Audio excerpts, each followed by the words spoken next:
Sudah terlihat, Pak. Sudah, Pak. Ya, selamat pagi teman-teman. Terima kasih atas kesempatan yang diberikan untuk sharing. Waktu itu saya sempat dihubungi Pak Lukas. Apakah bisa sharing?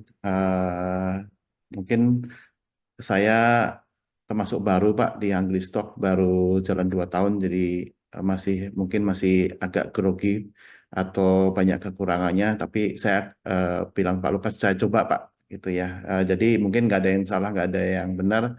Ada yang salah benar nggak terlalu penting ya, karena ini kan lebih ke sharing pengalaman yang saya lakukan gitu. Terima kasih.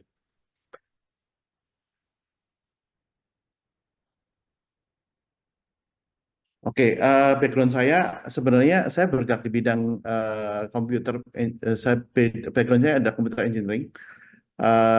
Kuliah saya di teknik komputer. Saya sudah bekerja di bidang IT selama lebih dari 20 tahun. Awalnya saya sebagai engineer, kemudian eh, belakangan ini saya lebih bergerak di bidang sales dan marketing development ya. Saya termasuk angkatan COVID-19, Pak. Jadi waktu COVID tahun 2020 mulai lockdown, karena nggak tahu mau ngapain, saya coba untuk belajar investasi dari YouTube dan online-online kursus gitu ya.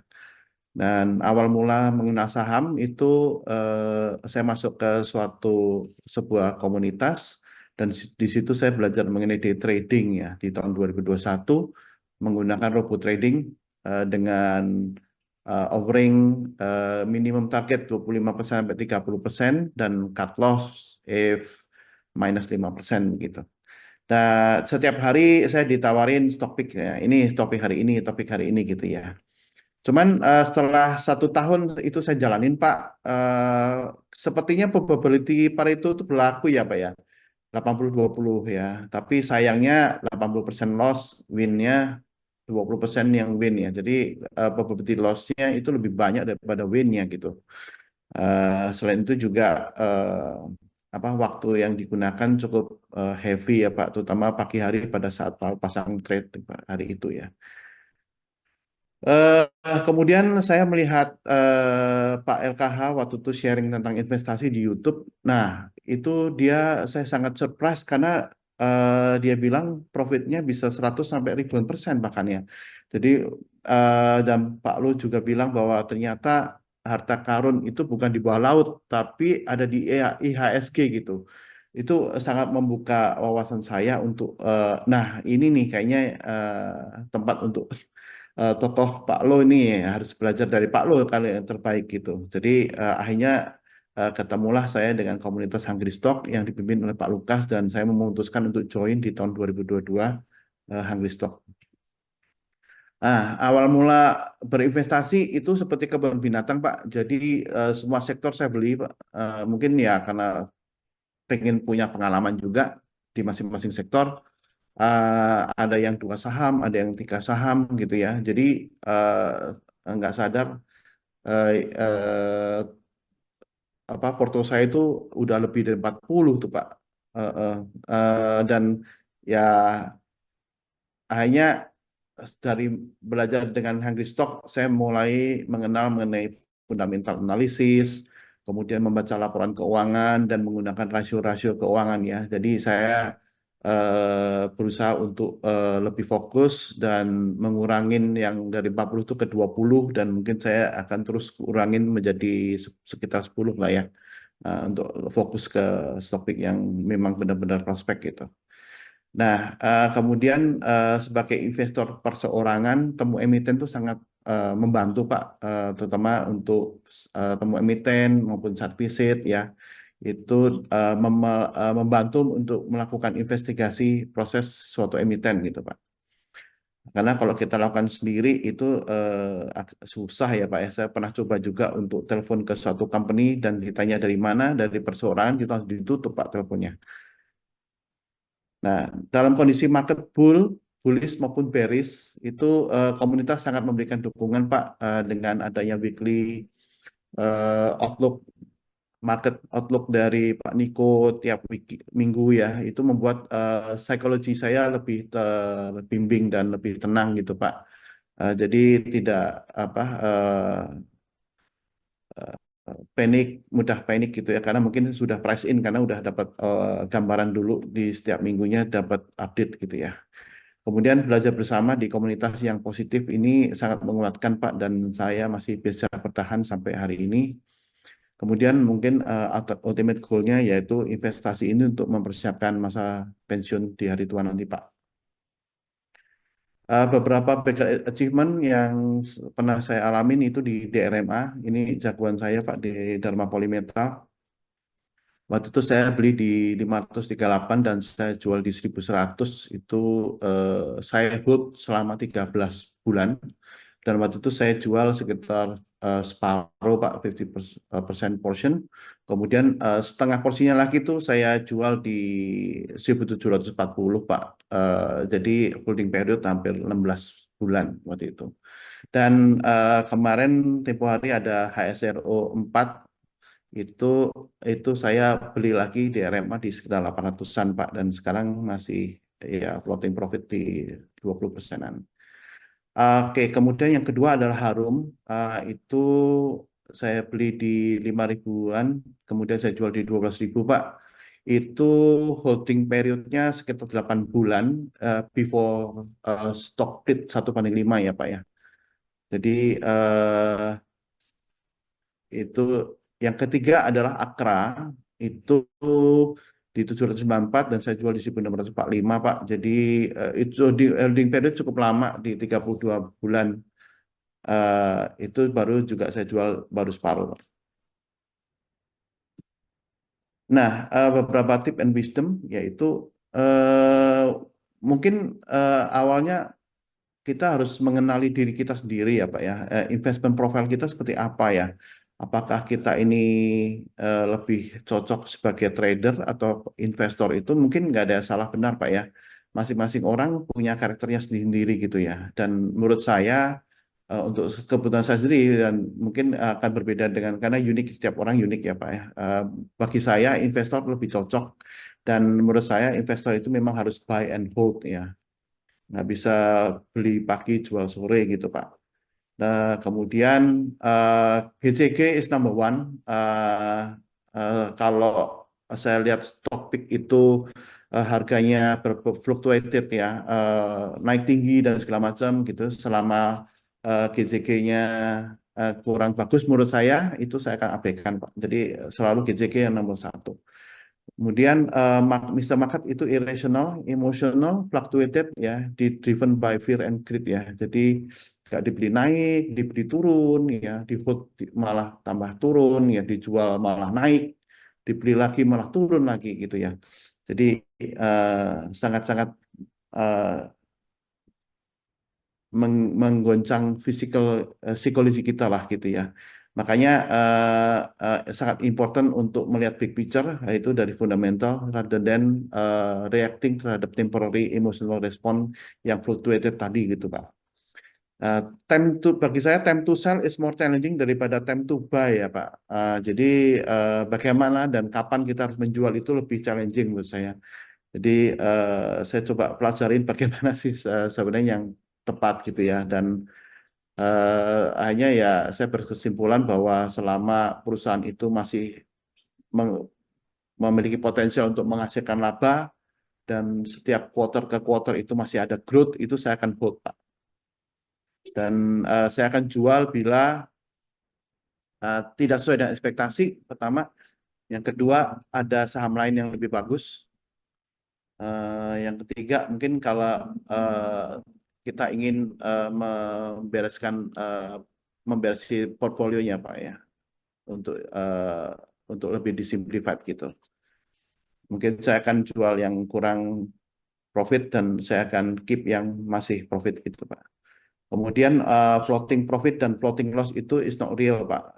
Semuanya masih potensial sampai kita merealisasikannya. Jadi sometimes kita merasa untung, sometimes kita merasa rugi gitu ya. Tapi ingatlah bahwa itu semuanya hanya not real Pak, masih potensi. Jadi kecuali kita merealisasikan bahwa itu baru menjadi real gitu. Untuk itu saya belajar juga untuk sabar menunggu karena di setiap saham itu ada masanya Pak, masanya naik, masanya turun, masanya mendapat sentimen positif, ada negatif gitu ya. Dan setiap masa ada sahamnya Pak. Jadi kita nggak perlu FOMO uh, untuk selalu ikutin rumor ataupun news-news yang ada di uh, market ya Pak ya.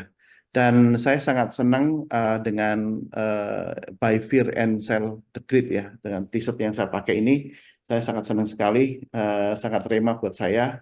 Dan saya belajar untuk tetap bersyukur dan berani let go Pak. Walaupun mungkin ketinggalan kereta ataupun sudah dijual malah naik gitu ya, kita udah let go aja gitu. Itu yang saya pelajari Pak. Demikian Pak, sharing singkat dari saya. Terima kasih Pak. Oke, terima kasih Pak Agus, sangat menarik. Em, ada pertanyaan nih dari member Iya untuk Pak. momentum jual ya Pak. Mungkin memang Pak Agus bilang tricky ya untuk momentum jual. Iya, iya Tapi betul. ketika bisa beggar itu untuk momentum buy dan sell-nya seperti apa Pak? Oke, mungkin salah satu kriterianya saya melihat PBV ya Pak ya, terutama karena kan beberapa saham yang saya miliki itu adalah saham yang cyclical ya. Jadi mungkin angka keramatnya itu PBB 1, 3, dan 5, Pak. Jadi mungkin di PBB 1 itu sudah lihat ini potensinya mencapai 3 bagaimana gitu. Kalau saham itu sampai 3 saya mungkin akan jual separuh, Pak. Dan kalau sudah mencapai 5 saya akan jual semuanya gitu. Itu cuman yang saya gunakan aja sih, Pak. Nggak tahu itu benar atau salah, teman ya salah satu guidance aja yang saya pakai gitu. Oke, tapi eh, dari member bertanya apakah harus beggar dulu targetnya? Oh Gitu enggak, Pak. ya, ya. Jadi kembali lagi lihat, saya lebih melihat momentum dan prospeknya Pak. Kalau selama eh, eh, emiten itu masih ada prospek dan masih ada momentumnya, saya akan hold Pak. Oke, berarti every stock is different. Ya, ada masanya Timing, Pak. timing juga menentukan ya. Iya, Terus juga bagaimana apa yang terjadi dengan si industrinya tersebut ya Pak. iya betul. Untuk proporsi per saham, Pak Agus, mungkin dari 20 saham itu Iya, apakah rata atau ada yang heavy enggak Pak, exposure? enggak rata Pak. Jadi untuk yang baru testing water atau titip sendal gitu Pak ya, mungkin ya sekitar 5% Pak. Tapi kalau yang udah saya yakin itu porsi saya bisa sampai 25%. Itu udah maksimal dari Pak Agus sendiri kali ya, 25% ya. Sementara Pak. Ya, per saham kalau yang apa saya lihat potensinya bagus itu di 25% ya. Mungkin eh, karena sahamnya saya masih agak banyak Pak. Nanti saya harus turunin lagi kebun binatang saya biar lebih fokus Pak supaya bisa lebih besar porsinya. Oke, jadi kalau teman-teman kalau Pak Agus punya conviction, Pak Agus berani sampai seperempat dari Porto ya, kira-kira seperti itu. Ya. Pak Agus, dari Pak Dodi, apakah pernah cut loss, Pak? Oh, sering Pak. Terutama dulu waktu trading itu kan saya batasin 5% Pak ya. Itu lebih banyak kena cut loss-nya Pak daripada kena untungnya ya. Kalau di investasi, Pak? Investasi ini saya udah mulai jarang. Karena kemudian stock pick-nya udah mulai ke filter Pak ya. Jadi saya masih berkeyakinan yang saya hold itu yang masih prospek. Jadi saya biarin aja sih Pak. Saya nggak pasang cut loss lagi. Oke. Untuk industrinya, Pak, karena saya lihat cukup berbeda-beda ya, gitu. Untuk Ya, pemilihan industrinya dan ya, kemudian, hmm, ya komoditi ada, terutama batu bara. Eh, Sebenarnya batu bara itu saya melihat harum itu karena dia jauh-jauh hari Pak waktu COVID 2020 itu si Harum ini sudah memiliki dua fokus tambang Pak ya, nikel dan batu bara gitu. Kalau yang lain kan cuma batu bara saja ya. Nah, waktu itu EV masih baru di starting, diintroduce di market ya. Tapi ini kok berbeda gitu. Jadi makanya saya pilih Harum. Dan dia keep investing di eh, apa nickel mine yang perusahaan Australia itu Pak ya. Ya, tapi lokasinya kan ada di Sulawesi Pak. Jadi dan waktu itu eh, Harum cukup begitu market sudah aware gitu bahwa nikel ini akan di positif katalisnya tinggi, itu naik bisa cukup kencang ya waktu itu ya. Ya. Mungkin Eh, untuk yang stock lain, screening-nya, Pak. ya stock screening, ya saya melihat potensi dan momentumnya tadi Pak. Jadi salah satunya di RMA juga itu karena saya lihat potensinya ini marketnya bisa mensuplai market yang berbeda Pak di internal combustion engine maupun yang EV gitu, maupun hybrid ya. Jadi kok bisa masuk ke semua lini gitu. Itu potensi banget buat saya. Dan kemudian end customer-nya juga dia bisa serve Astra, nggak compete, tapi dia bisa serve Astra sebagai end customer-nya juga di non Astra Pak, termasuk Hyundai, Yamaha. Bahkan saya juga dengar terakhir waktu ketemu emiten terakhir dengan DRMA, dia juga sudah penjajakan ke BYD gitu ya. Jadi this is potential lah. Ya. Kemudian TKDN juga dia, Pak. TKDN pentingnya karena TKDN dia tinggi, jadi kemampuan untuk menghasilkan laba itu cukup tebal lah gitu ya. Ya, berarti the silver lining is Pak Agus mencari sektor-sektor yang mempunyai Ya. prospek yang Hmm. menjanjikan gitu ya, Pak ya. Ya, iya, iya. Di Nah, kalau luar, Akra mm, itu Akra itu saya sebenarnya saya di industri IT itu saya melayani Freeport, Pak. Jadi saya tahu persis industri Freeport ini, saya pengen beli sahamnya tapi nggak ada gitu. Jadi beli kepalanya nggak ada, saya beli buntutnya aja deh, Pak.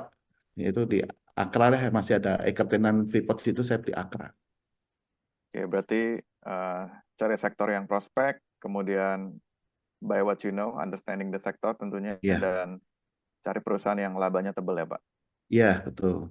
Oke, dari Pak Tony, bagaimana cara Pak Agus mengurangi saham dari 40 ke 20 dan ke 10?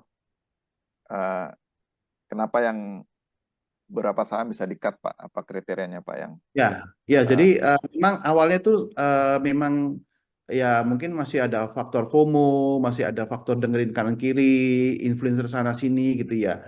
Jadi setelah ini kok sahamnya kok udah jadi 40 nih, banyak banget gitu ya.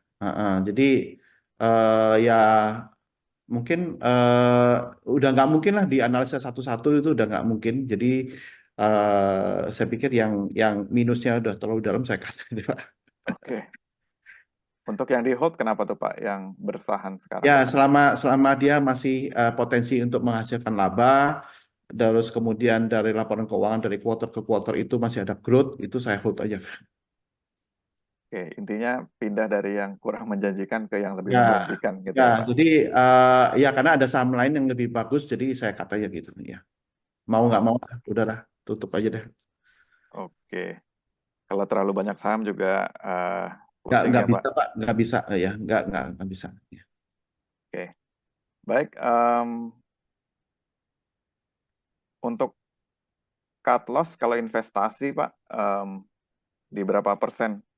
Ya, cukup challenging Pak. Waktu itu kan saya pakai robot trading Pak ya, jadi udah kekat sendiri Pak 5%. Ya, tapi Oh, investasi ada sharing menarik ya, terutama di emiten teens itu saya minus sampai 50% Pak. Ya, terus saya udah mau cut itu, cuman karena ada dengar bahwa berita-berita katalis positif bahwa koruptor-koruptor udah ditangkap-tangkapin dan segala macam ya. Nah itu ya untungnya tuh saya masih hold Pak ya. Dan sekarang udah agak masih minus tapi udah minus sedikit. Tapi sudah mendekati inilah ya paling masih minus 5% gitu. Saya hold aja. em, Yang kedua Antam ya. Antam itu cukup menarik ya. Waktu COVID itu kan ada sentimen positif mengenai Tesla mau masuk ya. Itu wah sahamnya naik nggak berlipat-lipat dan saya nggak jual Pak. Dan sekarang udah turun lagi. Mm-mm.